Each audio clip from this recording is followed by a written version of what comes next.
Hello. Good morning to everyone. My name is Murali. I'm a director of Think City, your moderator for today. Welcome to our third and last series of our webinar sessions. This one is titled Building a Resilient Tomorrow, Community and City. Now, this session is part of a month-long series of events planned in conjunction with the International Day for Biological Diversity. This event is organized by Gamuda Parks in partnership with Think City Institute. It's been a good 3 weeks for us. Unfortunately, we've come to the end of our event, but you can still join us this afternoon for our last screening, and that would be on the great death of insects. Now, details will be in the coming slides. Right. Joining us today, we have Sofia Castelo from Think City and Dr. Christine Fletcher, advisor of Gamuda Parks. Now, at the end of this session, of both presentations, we'll be having a Q&A session. So you may pose your questions relevant to each speaker by typing in the chat box to the right-hand side of your screen. Now, as mentioned earlier, this is part of a series of programs which we have planned. For more information, you can download the calendar of events on your chat box right now, or else you can visit our website at gparksrangers.com/biodiversity day.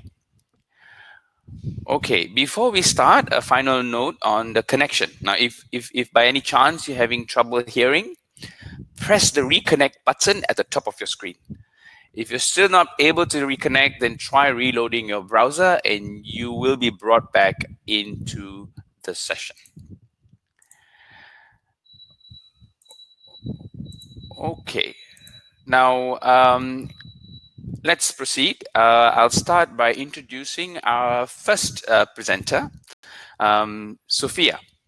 Sofia Castelo, open bracket, Lisbon, 1972, close bracket. Seriously, that's how she introduces herself.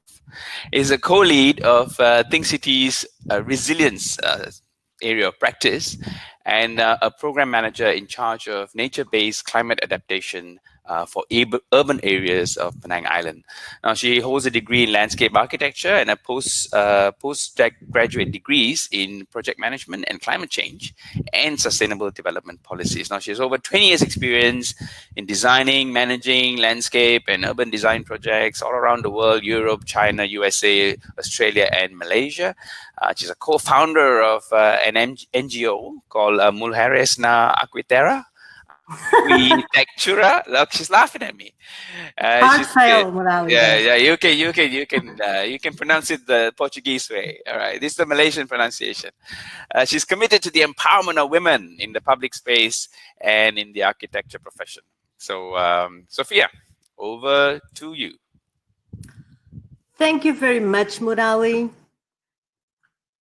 Thank you for the kind words. You always have very kind words for me.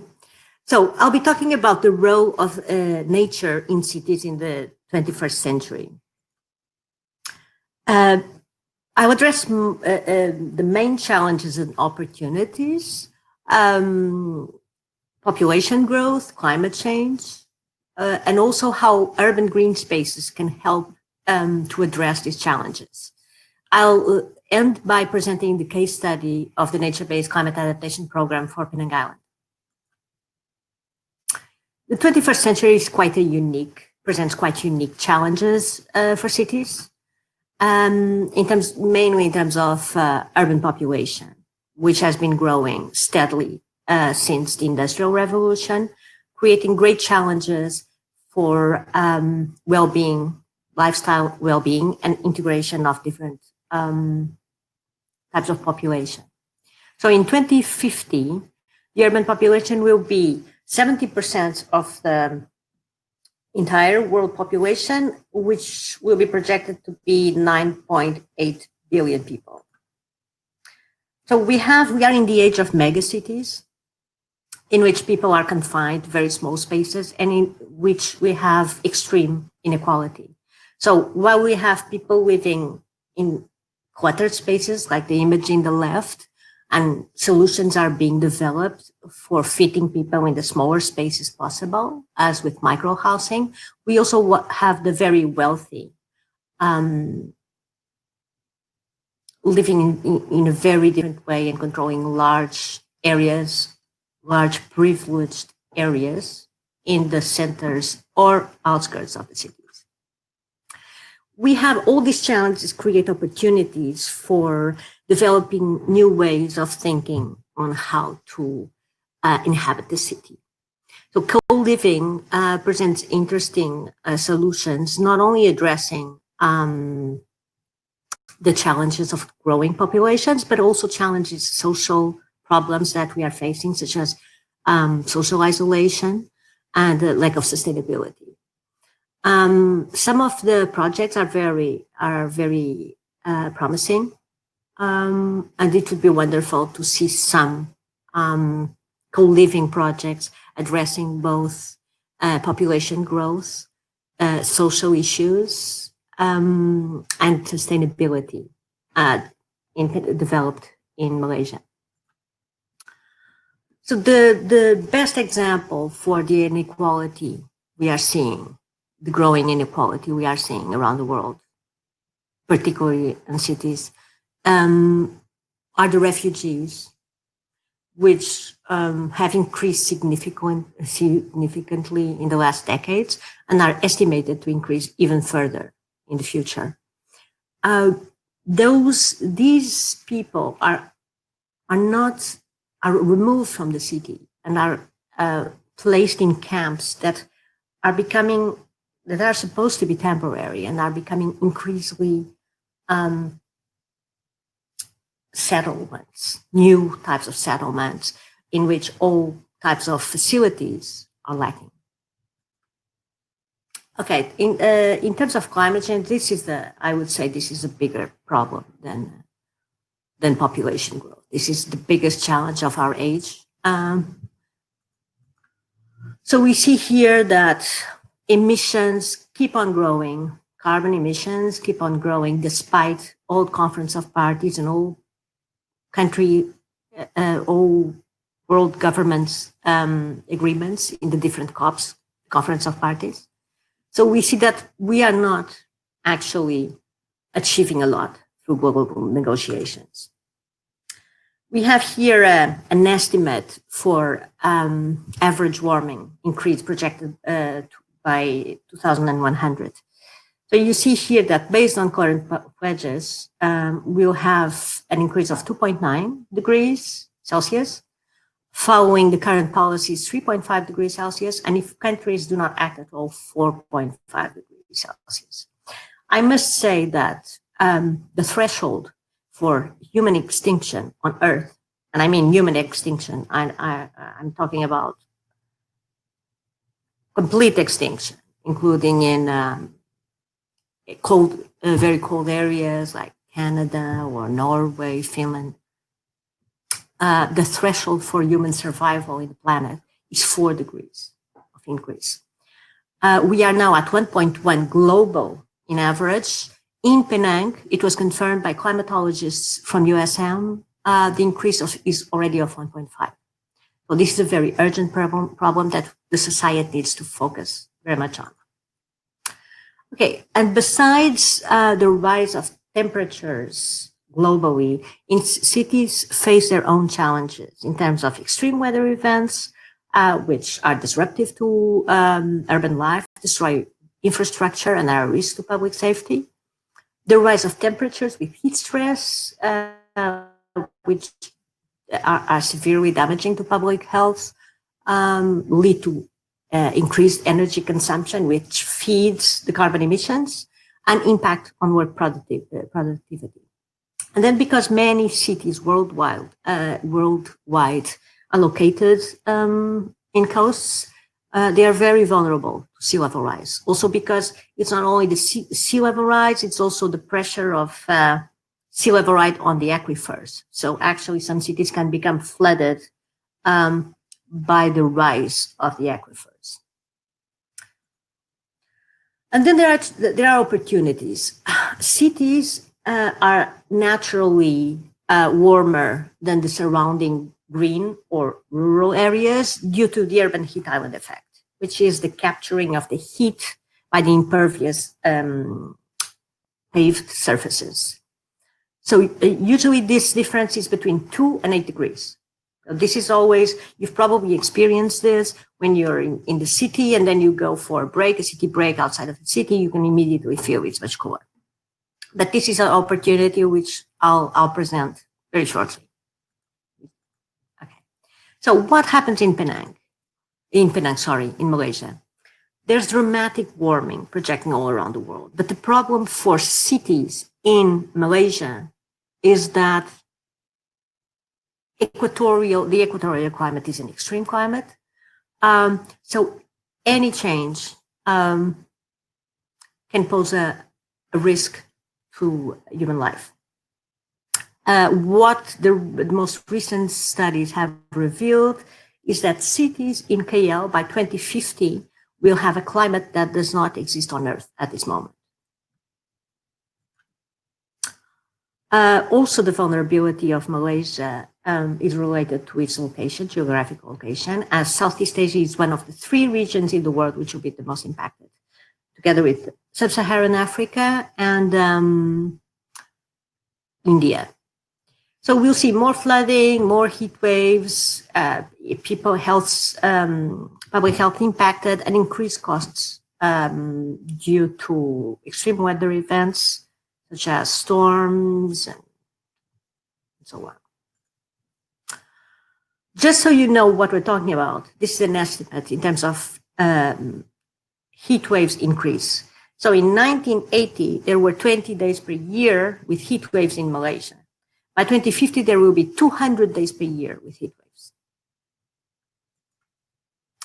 How can urban green spaces help us address these problems, help us integrate population growth in the city, and help us reduce the impacts of climate change?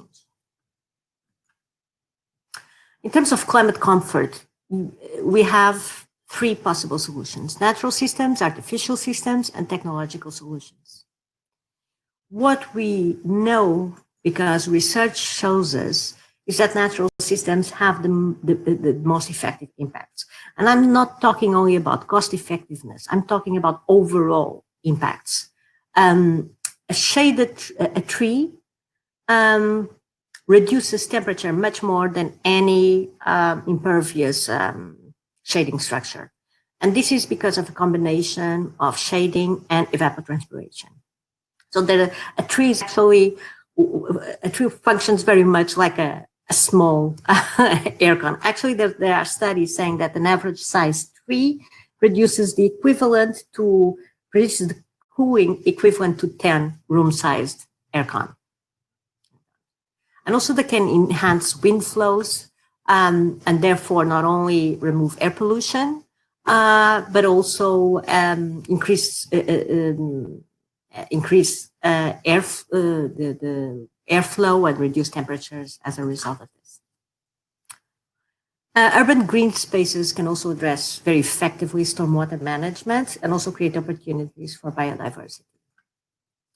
There are many different typologies of urban green spaces, and each of them has different advantages, obviously. So we have pocket parks and gardens and urban parks, which provide the whole population for opportunities of recreation and activities that lead to a more balanced life and an improvement of well-being. So these public spaces are essential for the most vulnerable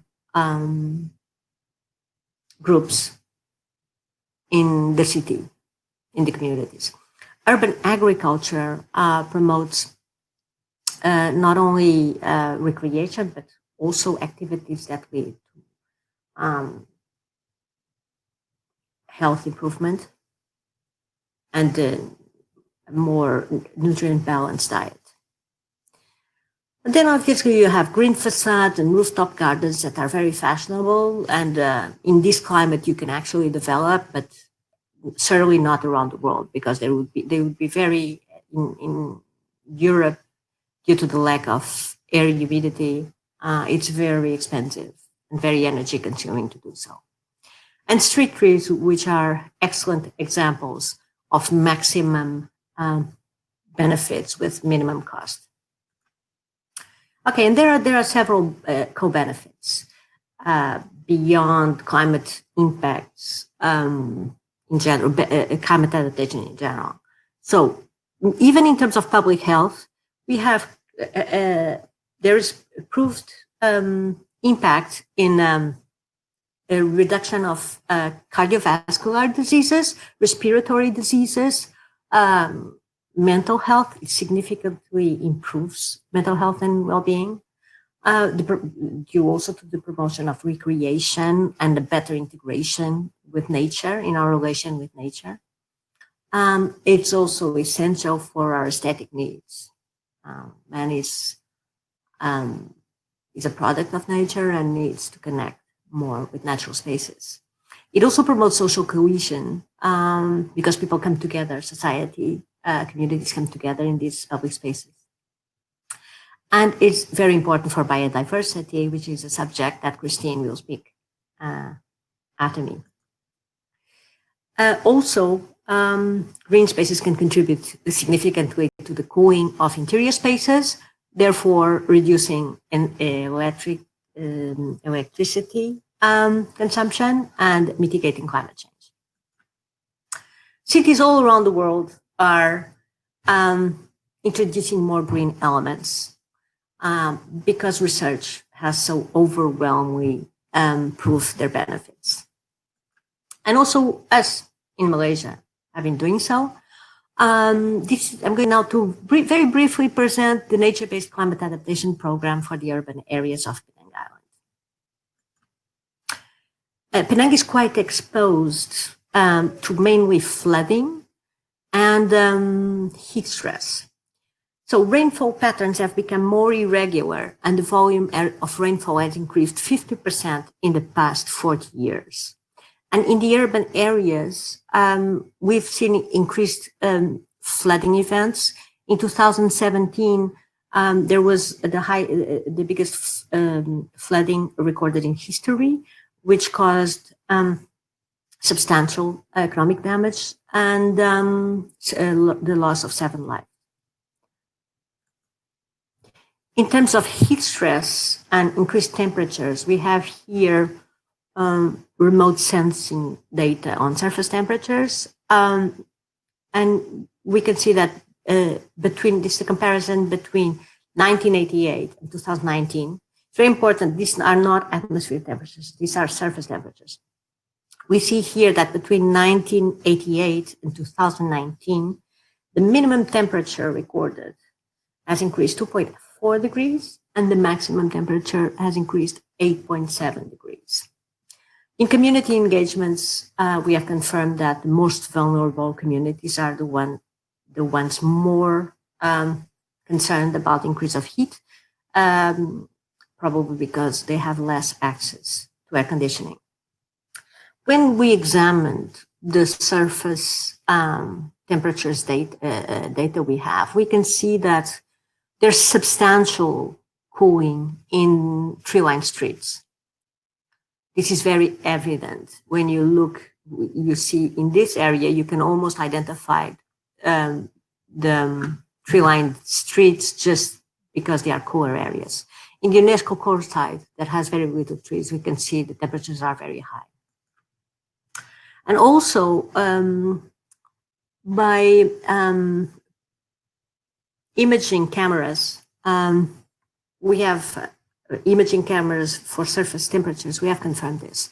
So this image shows one of those cooler areas, a street that is tree-lined, as we can see, and the maximum temperature registered here is 40 degrees, 0.1.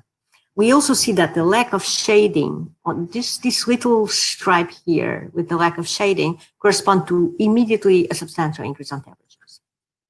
And then in the core site, we see that the maximum temperature is 68.9 degrees. This is in the same day, just 1 hour, less than 1 hour after the other picture was taken. So there's an increase of almost 30 degrees in surface temperature just because one street is shaded by trees and the other one is not. Besides this being a problem for public health, this always leads to much higher energy consumption for air conditioning. So basically, this is the structure of the Nature-Based Climate Adaptation Program, which we are very happy to say that won the Global Climate Fund Cities Award, an international competition given by which award is given by EIT Climate Kick, the European Union body for climate science, knowledge, and innovation. And our program is divided in build projects to address heat stress, the Greening Urban Penang program, and to address flooding, the Stormwater Management program. And then we have strategies and actions addressing social resilience, school programs and women and girls programs, and institutional capacity, a knowledge transfer platform to mainstream the solutions of Penang to all cities in Malaysia, and the Penang Climate Board. We also have a public health pilot program to identify heat stress and heat stroke in a public hospital in Penang. It's very important to note that there is no detection of heat stress or heat stroke in Malaysia. And this brings a gap in terms of data analysis that in our program we are trying to address. So this is just some references, some image references of the program, the GREEN program. So we want to use nature-based solutions to reduce climate change impacts, reducing threats to human life, infrastructure, property, and urban diversity. We expect to reduce 1.5 degrees in temperatures and in urban areas via reducing the urban heat island effect, because that's how the green spaces work. They reduce the temperatures by reducing it, the urban heat island effect. And reducing 5 to 7 degrees in shaded areas 6 to 8 years after completion of the plan. Research shows that this is a very reasonable target. We want to reduce GDP losses, vulnerability asymmetries, and improve community readiness. So this is just an example of what we're going to do. So we're testing the intervention in a very narrow narrow and busy street. And we can see that we can very well introduce strategically planted trees on the southern side of the street, so we can maximize the shading of the pavement to reduce the urban island effect. Obviously we need to guarantee a proper distancing from the facades, and we need to maintain the functions. We can see here that we maintain all the functions, including parking, and we improve circulation for pedestrians with these solutions. In this image, you can see that by placing the trees on this specific location, we achieve the maximum shading of the pavement and therefore the maximum temperature reduction. Thank you very much. Back to you, Murali. Well, thank you very much, Sofia Castelo. Lisbon, 1972. That was thoroughly depressing, but also gave us some hope as to what we can do. You'll be pleased to learn that I've got nature right behind me, integrating into my lifestyle. Very well done, Murali. Okay, now on to our next speaker. Let me introduce to you Dr. Christine Fletcher. Christine, can we have you hi, into the room, please? Hi, yes, everyone. hi, Christine. Right. So Christine has over 17 years of experience in the field of biodiversity conservation and management, ecology and zoology. She's worked with the Forest Research Institute of Malaysia. Her research focused on conservation and management of wildlife in production forests. And she's managed a field research station that conducted long-term studies to understand natural and human-induced impacts on plants and animals. In this time, she produced manuals and guidelines to monitor wildlife indicators, as well as training material for nature education. Among her projects include reviewing of the state of our national plans in adapting to projected climate changes. She advocates for urban biodiversity in line with the national policy on biodiversity and the New Urban Agenda in support of the SDGs to build a better environment and quality of life. Right, So thank over you, to you, Morelli. Christine. Hi, good morning, everyone, and happy Environment Day.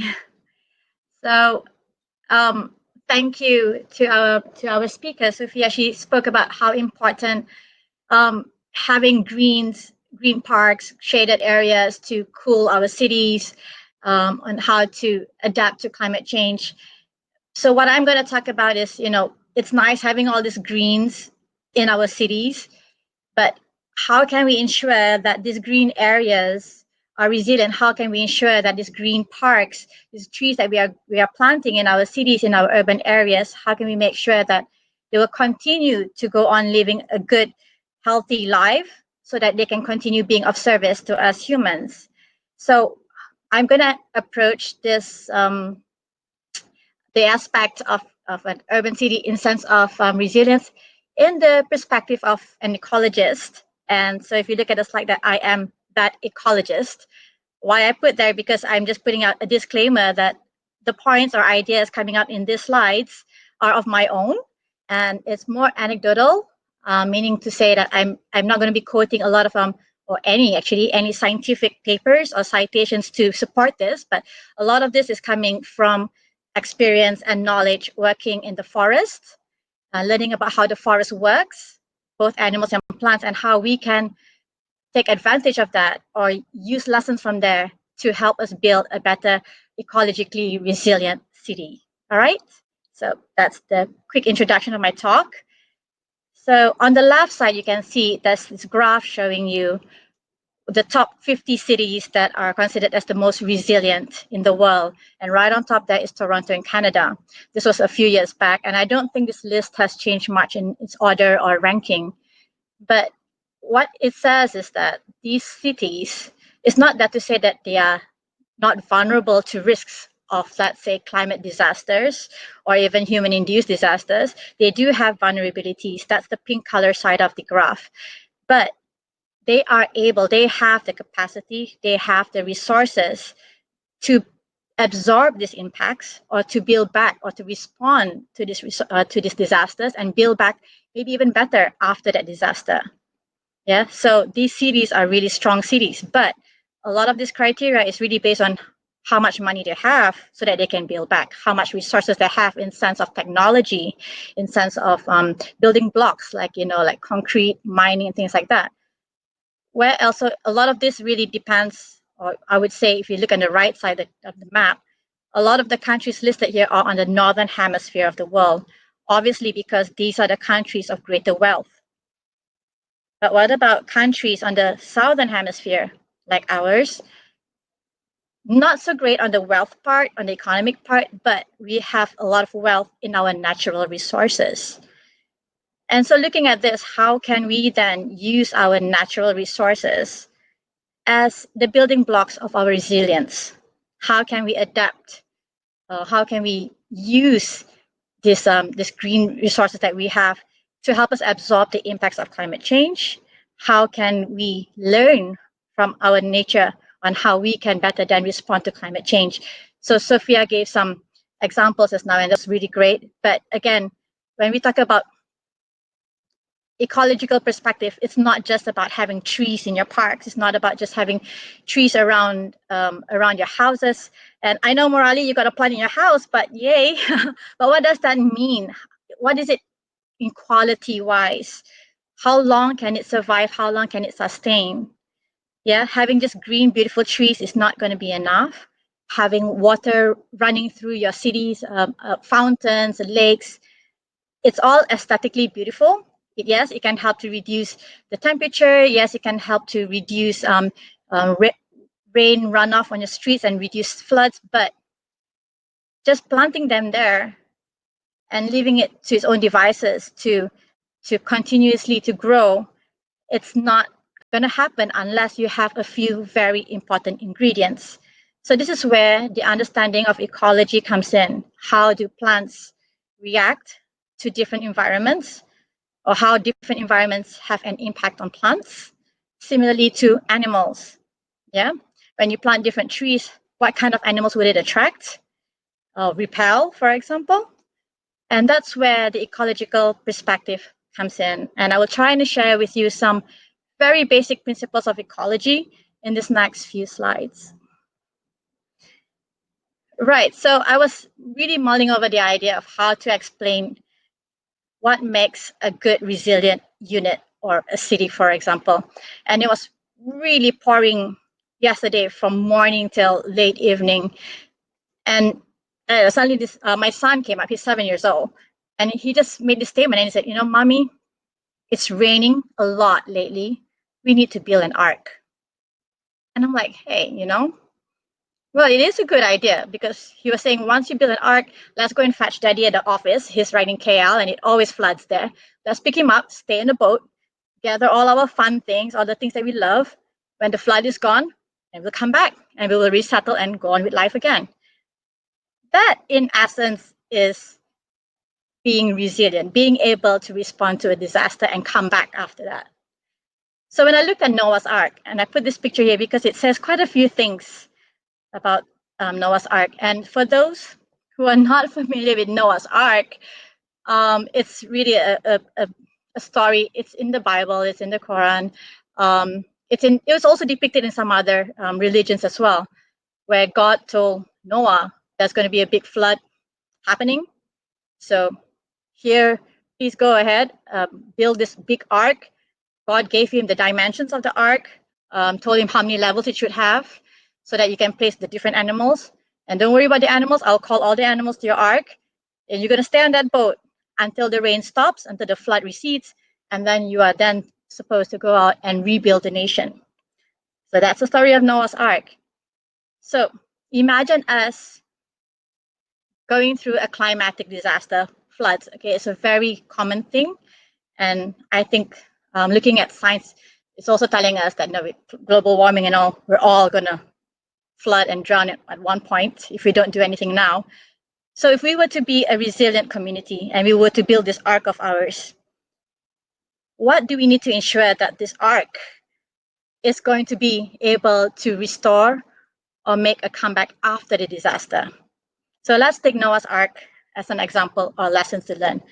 Number one, make sure you have the natural makings or the building blocks of a community or a population of plants and animals. So if you were, let's say, okay, in a city of, like, for example, like in Penang, if you want to make it a resilient place, you want to plant trees, you want to make sure that the trees you plant are of natural or native origins. All right, because planting a Japanese sakura wood might look nice, but it may not be able to tolerate the humidity pressures or the temperature pressures or even the future projected rainwater that we're going to be receiving. But our native species are usually harder, they're more robust, and they are basically, like I mentioned, the building blocks of a community, of a population. So even if you look back at the bananas that you eat, okay, those are domesticated species. You know, you've taken the original genetics from the forest, changed it, modified it, crossbreed it, and that's the bananas that you eat every day now. If you were to eat the bananas in the forest, even the monkeys won't really touch that because it makes you kind of like have this hallucination effect. But the genetics is what is the building blocks of what we are eating right now. So to rebuild a community, you need to have these building blocks. Point number two, God said, you know, 2 of every type of animals. And if you can see in that Noah's Ark, I thought it was very interesting because it seems that Noah got animals from all the different continents. I mean, he's got elephants and lions, maybe from Africa, tigers from Asia. He's got polar bears. So the more diversity you have, the better the resilience, because we don't know in the end which of these species is going to be able to adapt the best to our newer or changing environments. But also, what I like about this picture is because these animals consist of both big and small. Now, a lot of the times when I give talks about being green or biodiversity, the image that people normally have about biodiversity are often the more charismatic animals. Like, oh, we must save the tigers, we must save the elephants, the tapirs. And by all means, yes, I do agree. But don't forget the little guys, the birds, the bees, yeah, literally birds and bees, because these are the little ones that build, again, like I said, the building blocks of your habitat. For example, even earthworms. You get squeamish about earthworms, but it's earthworms, dung beetles, and ants. These are the little critters that actually brings nutrients into the soils of your trees. And without these nutrients, you won't get those beautiful, well, you can grow trees up on the soil, but these trees are not going to be lively. It's not going to be healthy. So it's these little critters that really, really matters. And I think there will be a showcase of a documentary about the disasters or the great loss of insects. And I think you should really listen to that. That will really give you an idea of how important these little critters are. So both big and small are important. The third one is that the population that you want to build, it has to be fertile to build a more viable population. You want a population that can procreate and have offspring, or else it will just die at the parent stage. So what I liked about this picture, if you notice on the left side of the arc, you'll see two lions on either side of the elephant. So that's the ironic part about how would two male lions then procreate? So you have to be smart as well. So like planting trees, as an example. There are some trees that only produce male flowers and some trees that only produce female flowers. So without the knowledge of knowing which is the male flowers, which is the female flowers, and you're planting all male flowers or all male, female flower trees, then these trees will just be very sterile. They're not going to be able to go to its full potential in sense of health-wise and vitality. So this is where ecological knowledge is very important. The fourth point, what I liked about this picture is you can notice the woodpecker is making holes on the ark, and Noah is trying to catch it because as good as it is to have as many biodiversity as possible, but there will be some that can be a bit destructive, or maybe its role in, let's say, making holes in the ground or making holes in trees may not be suitable for the kind of environment that you are trying to build. So for example, again, if you were to build a city, a greener city or a city with diversity, you wouldn't think it's welcoming for elephants or tigers from nearby forests to come into your area. They would not fit in there. Neither would we fit in very well living with these larger animals. So I wouldn't say that these animals are good and bad. It's just that their roles has to have a specific place where they can play those roles. And we have to understand their behavior, their roles in nature, on where is the right place for them to be. All right. So I think those are very basic principles on Noah's Ark. So if you can imagine, how are we going to implement this Noah's Ark analogy in our planning? I'm going to use an example from forest. Okay, so on the left, so the idea of ecological resilience came about in the 1970s, but as early as the 1940s, during the British times, our British colonial times, they had already started creating small pockets of natural forests, or what we call virgin jungle reserves.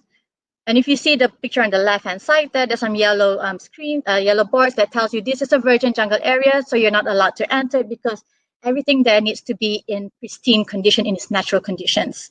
So they don't want people to be messing around in that area. And back in the 40s, there was about 100 over of them scattered throughout Peninsular Malaysia. And the role of these pockets of VJR is really to preserve the natural state of the habitat. But the second objective of it is also to then help to repopulate other areas.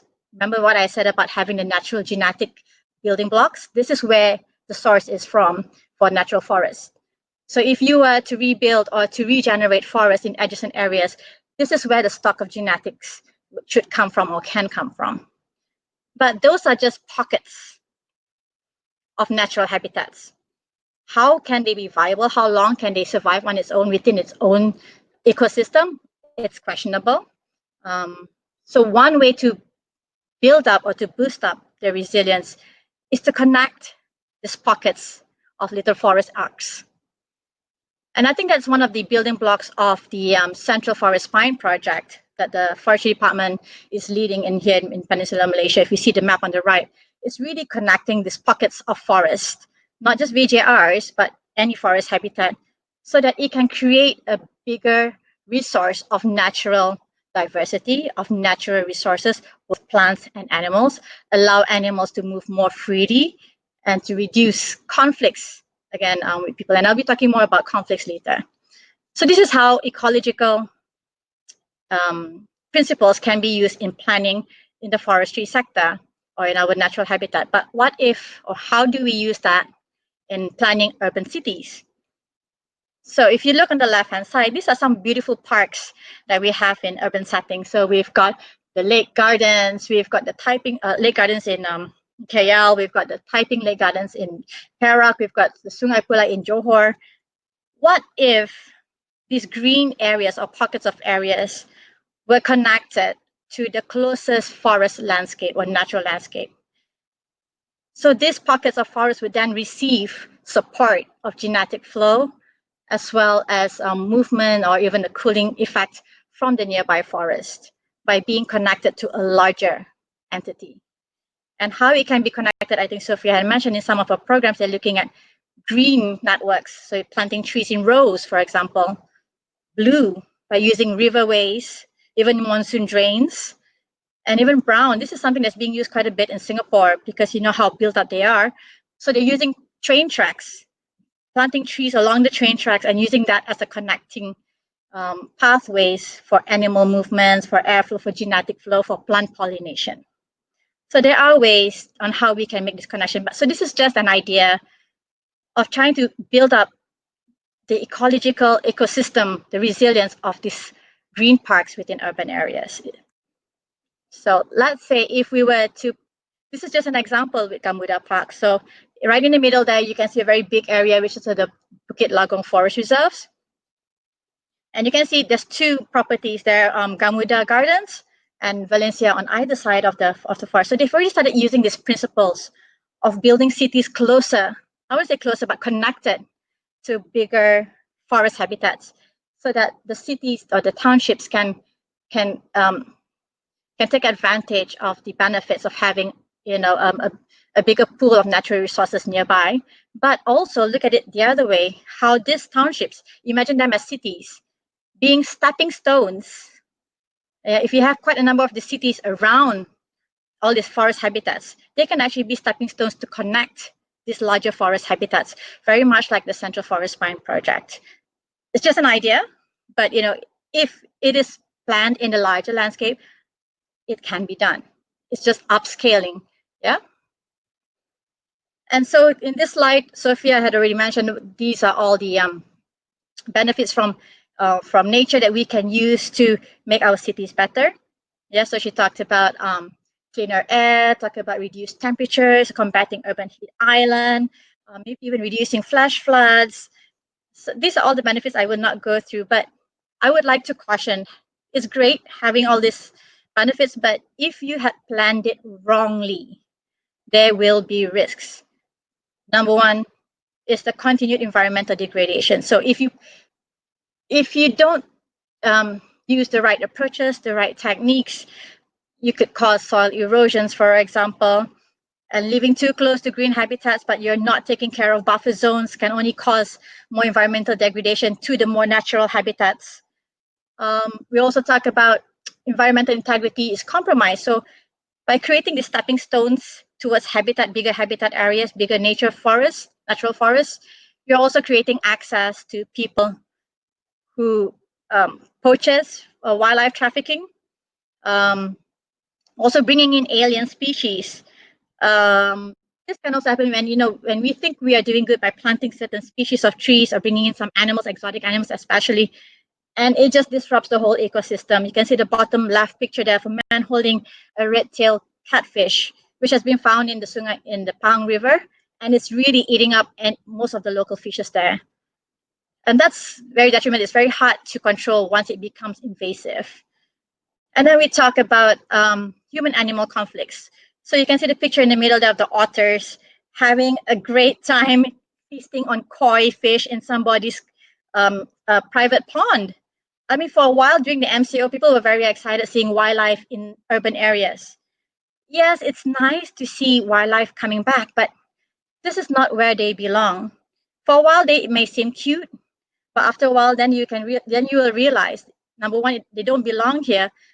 They can't be eating the kind of food that we, or urban people, or urban animals eat, and soon they will become more of a menace, more of a problem rather than something nice and beautiful to see. Top picture, I've seen this very often, people feeding monkeys ice cream, sometimes even giving cigarettes. It alters their behavior. They lose the understanding of how to survive in a natural setting. But also we are creating closer contacts with wildlife, which we shouldn't. And that's where zoonotic diseases come in. Yeah, we talk about the recent COVID and all. So how is this happening? It's really our interventions, it's our interactions with animals, and we had caused that. The bottom picture, that recent picture, the recent story about the elephant. The elephant was used to getting food from people. It was given a pineapple. Maybe at first they thought it was okay, but then now they find elephants are being a menace. Fed it pineapple with crackers. So I didn't put in the original picture in there because it was just too disturbing. But these are the kind of things that can possibly happen if we did not put, I would say, buffers, or we put limits to where all these interactions can happen. And remember, I talked about if you have trees that have all male flowers, for example, or you don't have the insects to pollinate your flowers, you pretty much will end up with this very quiet, sterile, non-viable environment. Yep, those are the things that can happen. So the take-home message here is that you know what all the building blocks of building a resilient ecological habitat. In the terms of building a resilient city, there's three things we can take again from Noah's story. Number one, it needs very careful planning. As in the story, I told you, I mentioned that in the story, God told Noah the exact, precise description of how the ark should look like, what the dimensions, what wood to use. So we need to be very clear on all those nitty-gritties as well. Number two is early preparation. God told Noah to plant trees 100 years even before the flood. At that time, Noah didn't know why he was planting the trees. But God said, plant all the trees because after 100 years, these trees were the ones that were going to be used to build this ark. That was 100 years of preparation. So I hope we don't take that long because we have so many lessons that we can learn from our past to build our resilience. Take those lessons and make it move faster. And the third one is a precautionary principle. Now, Sophia had already mentioned these are all the projections, sea level rise, temperature is rising. And for a lot of people, they're very skeptical, like, is this really going to happen? But are you really going to wait to find out if it's going to happen before you take action? No. Noah acted on God's words. It was just a voice he heard. How about you? The science is there. Are we going to act? And I think with that, I have my presentation with a quote. So thank you. Murali? Well, many thanks, Christine. I learned a lot. I learned about the birds and the bees. I learned about same-sex animals, and also about the woodpecker parable or comparison, and not to bring in invasive species, etc. Thank you. And I also learned that my plant is kind of isolated, not connected. It needs to be connected to the bigger, wider environment. So yeah, we'll work on that. Okay, so guys, can I have thank you. Can I have Sofia, Lisbon 1972, back on? Welcome.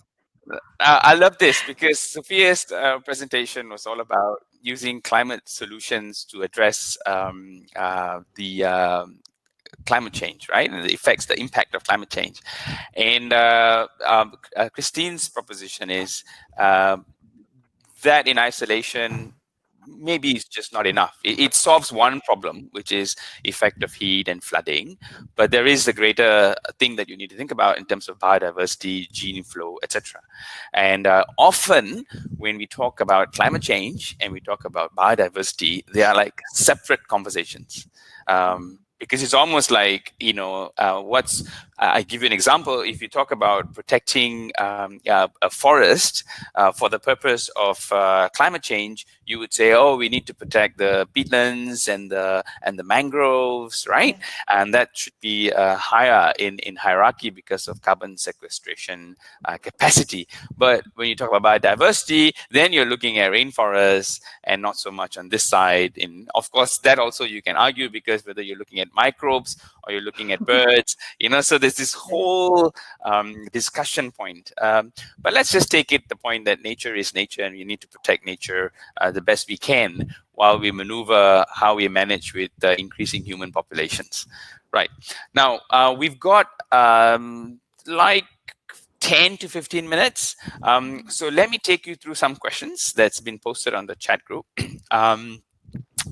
This is a question. The first question that was posted is a question from Rida.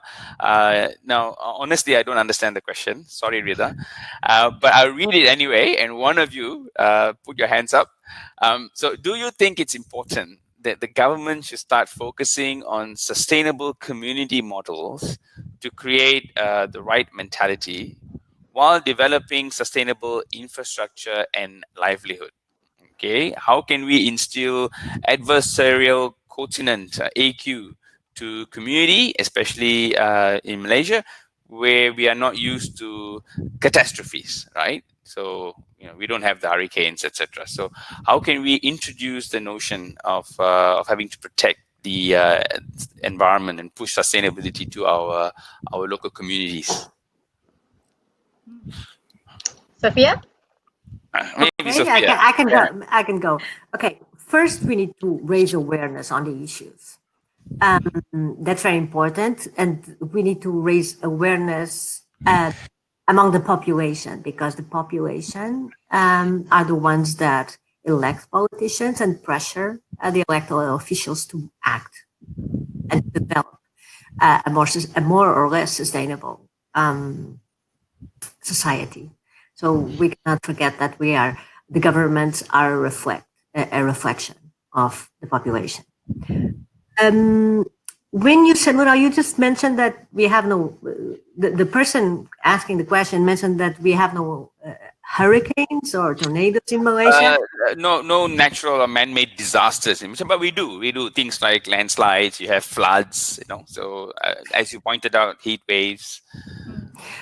This will be increasingly more frequent, and even extreme events such as tornadoes are not out of are possible in the future. As an example, Europe has never had tropical storms. In 2019, it had 4 tropical storms for the first time ever. So we will see a shift in climate, and these events will become more and more frequent. And obviously, yes, it's essential to adapt society, communities, and for us, for the population, to pressure their elected officials to do so. Okay, there's a related question from the same. It's got to do with on the same topic, right? So Rida says, I noticed there's a lack of education in terms of children, especially, unlike in, say, Japan, where ecology and human activity is captured in the school syllabus. So how can our kids be exposed to this, from a young age, to instill some sort of spirit for the environment?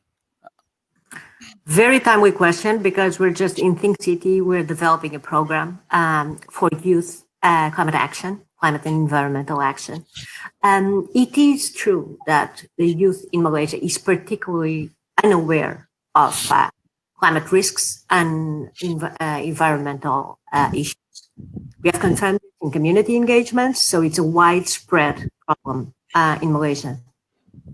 To address this, we have a program focused on 4 main areas. First, raise awareness, so inform the young people about the main problems. Second, educate, bring them to a higher level of knowledge about specific problems we are facing, and understanding the true importance of natural ecosystems and natural solutions. The third, sorry, my battery is running down. Ooh, this is not good. So besides first educate, raise awareness, educate, promote advocacy. So we need the young to get engaged in this debate, because obviously it's the future of our society. They are the future of Malaysia and all around the world, and we see around the world the young people very engaged in climate action. And the fourth is creating opportunities in the work market, associated with protecting nature instead of just normal economy, regular classical economy that does not tend to contribute to nature preservation. So we are very excited about this program, and so we understand the question and we are trying to address it, the problem. Thank you. Yep. All right, thank you. Yeah. Come, Christine. Can I just add, as a response to the question on education, I think what the participant also probably leaning towards is how do we include education into our ecological climate change knowledge into our mainstream education. I think that's the one that's currently a little bit slow to progress. While I was working at FRIM, I was building natural I would say activities for kids, actually for primary school to secondary school, trying to complement that with their textbooks, trying to give them more information about how this kind of information about science can be used to help them think about mitigation and adaptation. That's something that's missing in school books. They tell you about natural disasters, but not so much about how we as ourselves as a community can do more. And also during that time, I realized that there are quite a number of communities out there that are already taking their own actions, because this is their livelihood. If they don't do something, if they wait on the government or education to do something, it's gonna not gonna happen. So a lot of communities are doing this on their own already. And I've seen a lot of have you heard of the forest schools?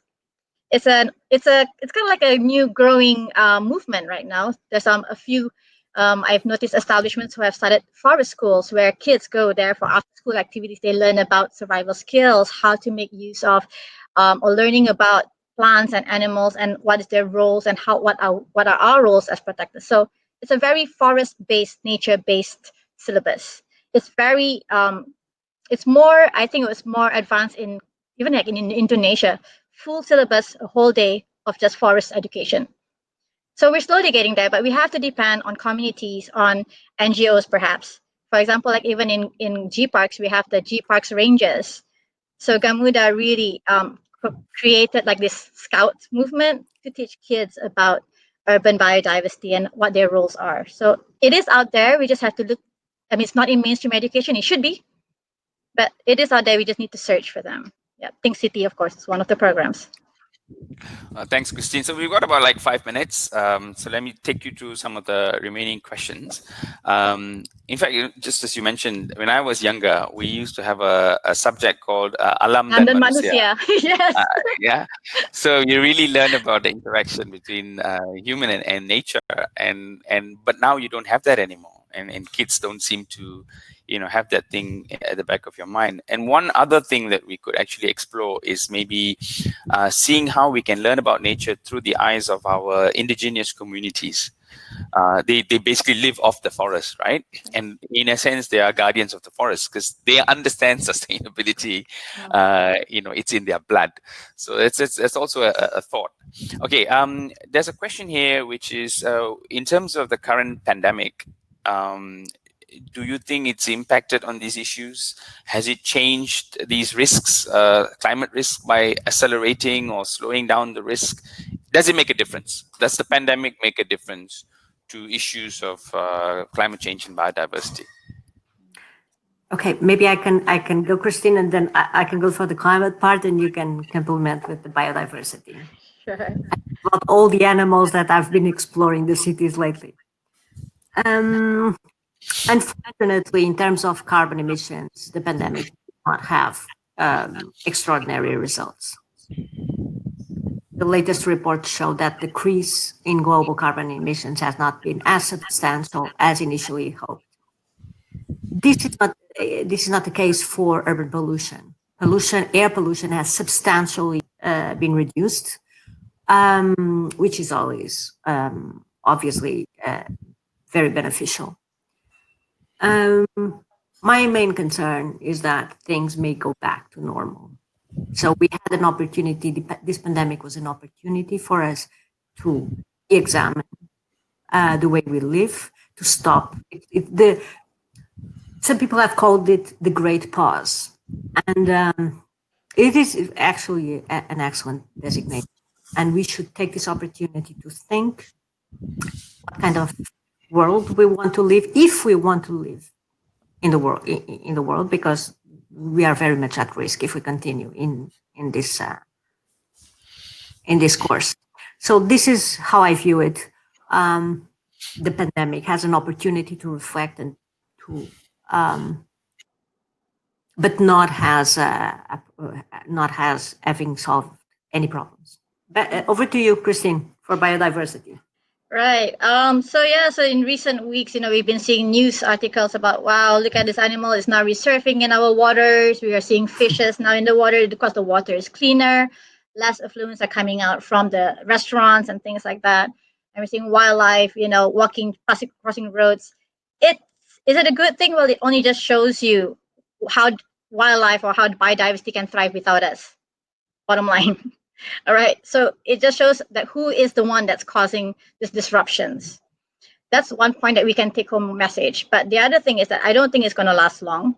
As you can see, the moment the MCO was loosened, not even lifted, loosened, people went quickly back into their natural daily activities. It was very quick. In fact, the other half of the economy is just waiting, gearing to start back again.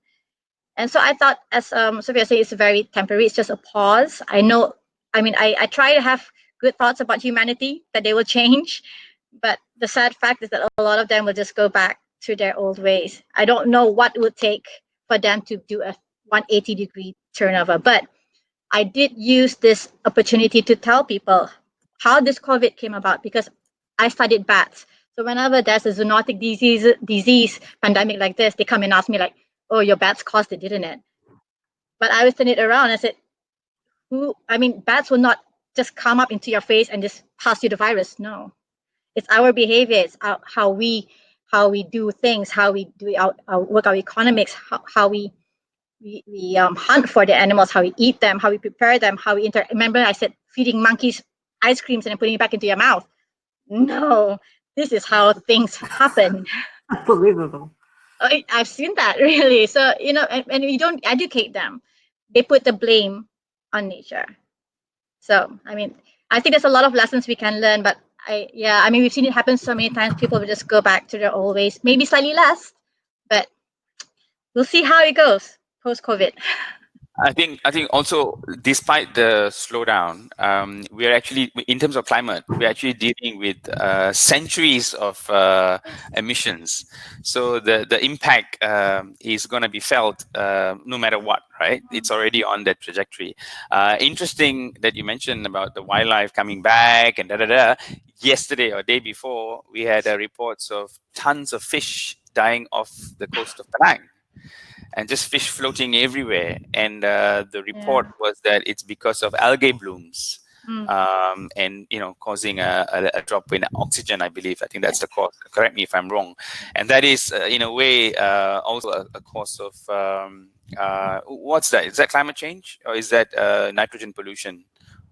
Well, it could be the rise in temperatures that causes the algae bloom as well, and then that affects the nitrogen and oxygen, and But again, it's about how eutrophication. So it's how we again have an impact on what goes into the waters. So it's a very complex. Last year we had incidents of wild fish dying. Not even fish that are being reared in farms. Wild fish are dying because of the content in the water. Anyway, we've got just maybe one or two questions to finish it off. I'm sorry, I've got to ask you, Christine. So these are questions which are relating to how do we balance development and nature.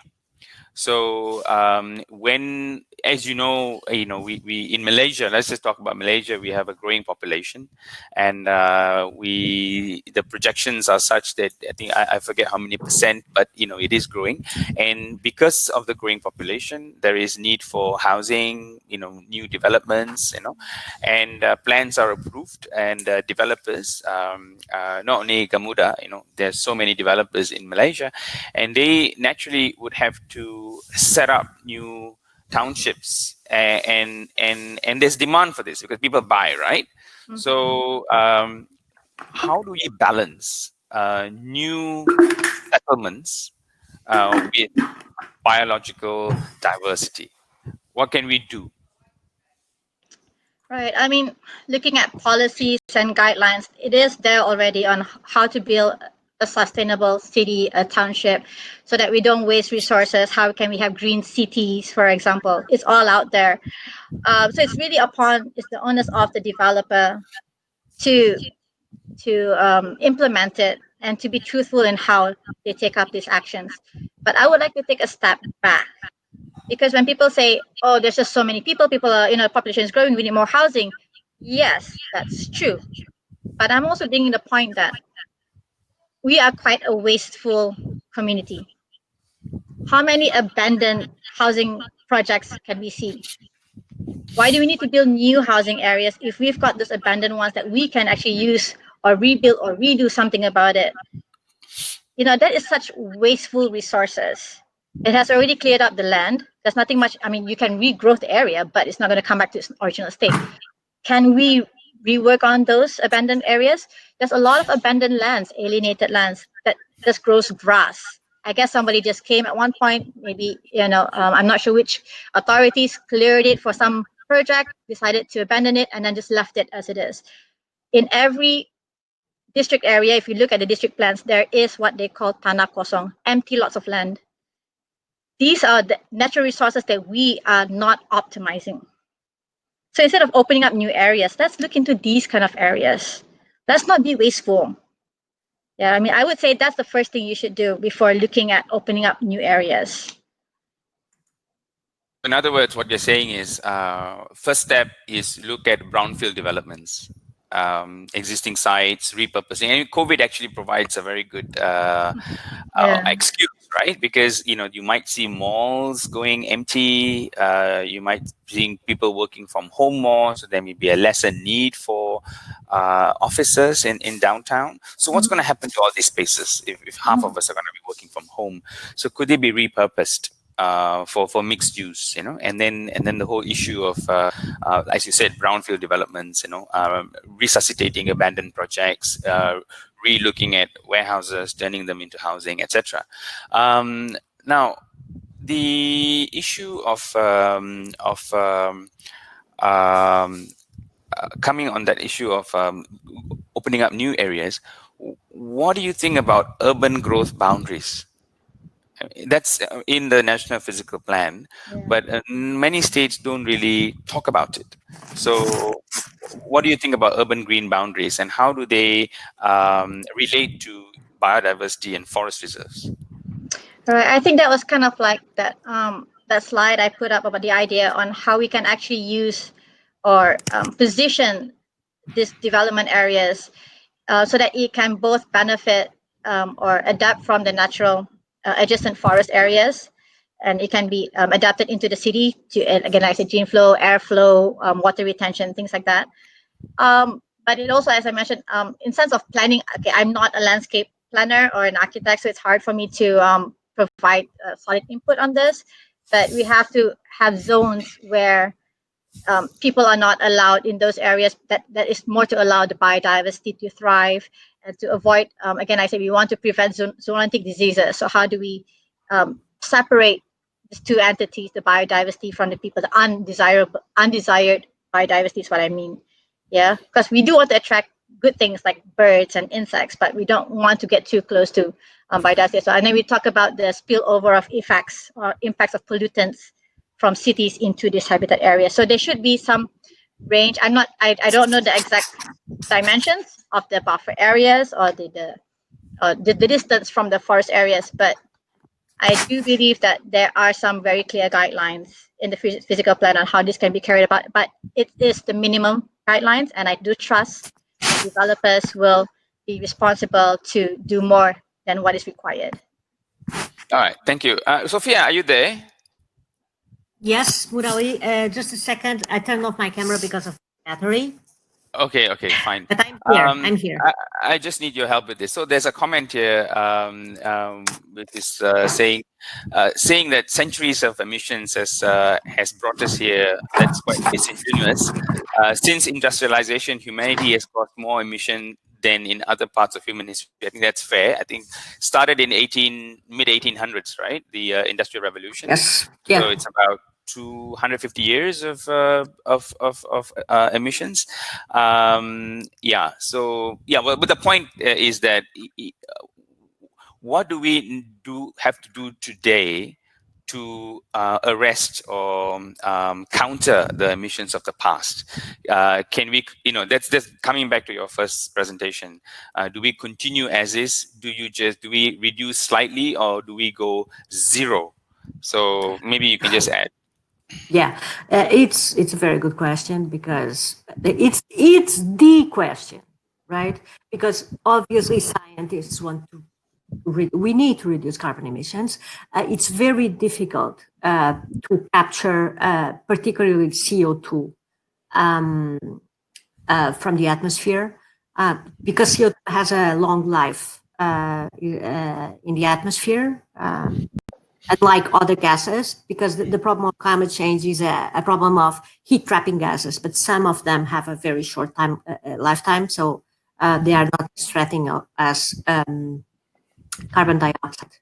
The thing is, we need to develop to protect natural areas as much as possible, because we have carbon sequestered, huge amounts of carbon sequestered in mangroves, peats, forests, and it's absolutely essential to protect these areas.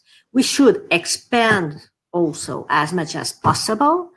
Do not ever let anyone convince you that we can capture all the CO2 in the atmosphere with nature-based solutions. It's impossible. And don't wait for don't think there will be a technological savior for the problem, because we won't have a technological savior. Temperature increase is inevitable. The only thing we can do is keep it as low as possible. And we all need to be engaged in this solution. Also, individual action. Awareness is important because of how we as humans come together in society and change the way we live, and our representatives change the way we live. We as individuals have very limited potential beyond this. Does this reply to the question? Yeah. Thank you.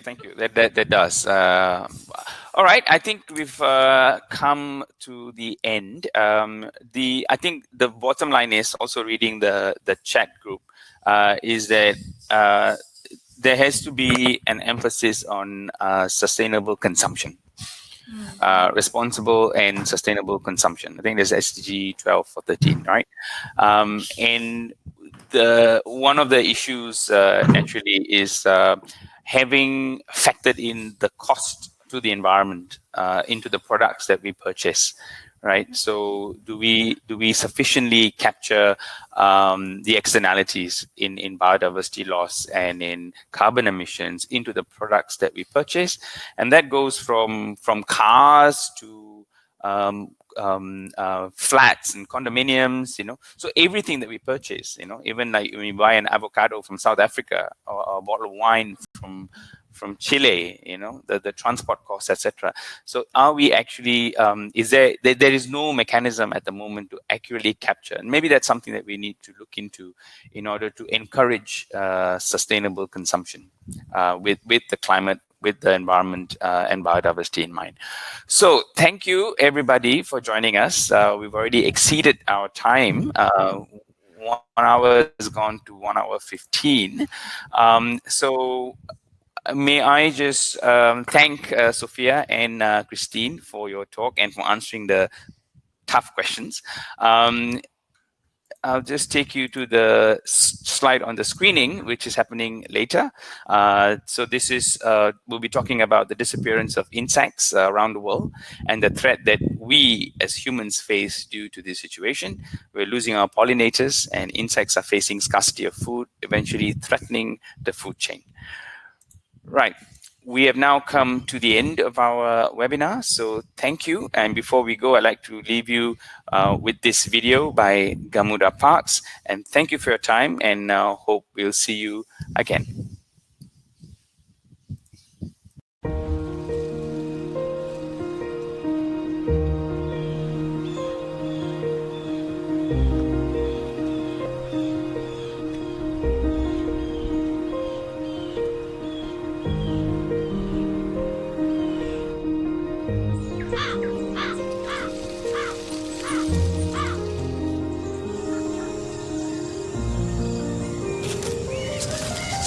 Hi there, I'm Gamuda Parks Ranger, and I shall be your guide today. Come with me. Sure, please lead the way.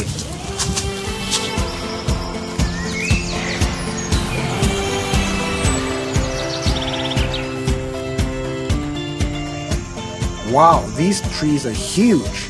They look like they've been here 100 years. Yes, some are even taller than buildings. They are actually from our own G Parks nursery. We grow them there first. When they are big enough, we pick the best ones to plant in our parks.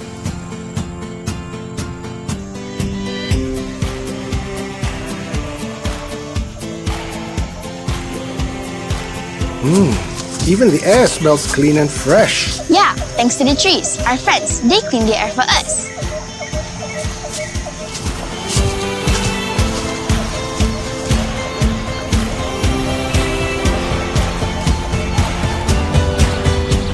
Hey, what are you looking for? Shh! Don't scare the birds away. Those are herons all the way from Europe. They are taking a break here before they fly to the south for the winter. Oh, I see them. I can see why. This place is so wonderful and cozy. They like to be by the water just like us, right? These lakes are not just beautiful, they help cool the environment and keep this place super green. Yes, it's really green.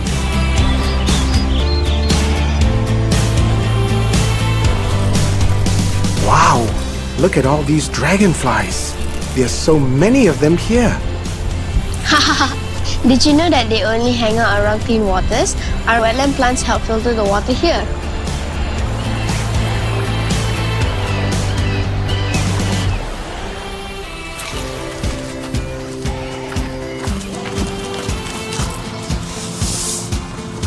Oh, don't throw that away. We can recycle that too, into plant food, you know? Here you go.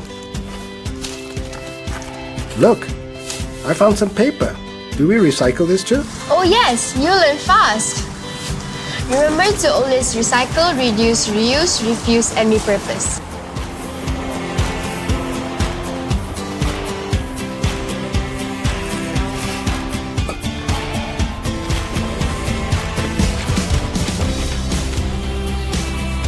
Hey, what's everyone doing?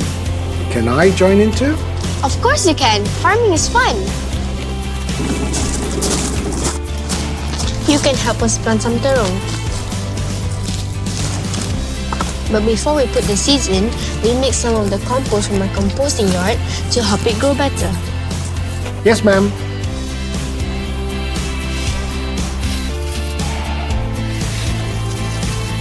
How am I doing?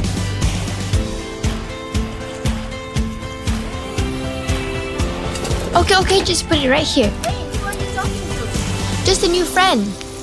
My mom's looking for me. Oh, okay then. I got to go. Your turn to talk. Bye. Bye.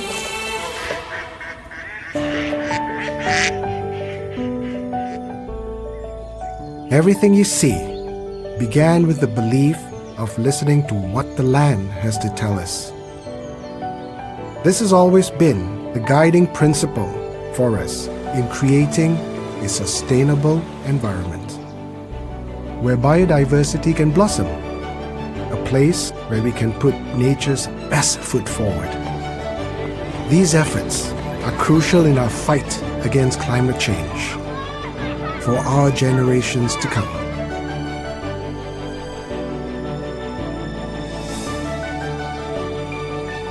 This is Gamuda Parks.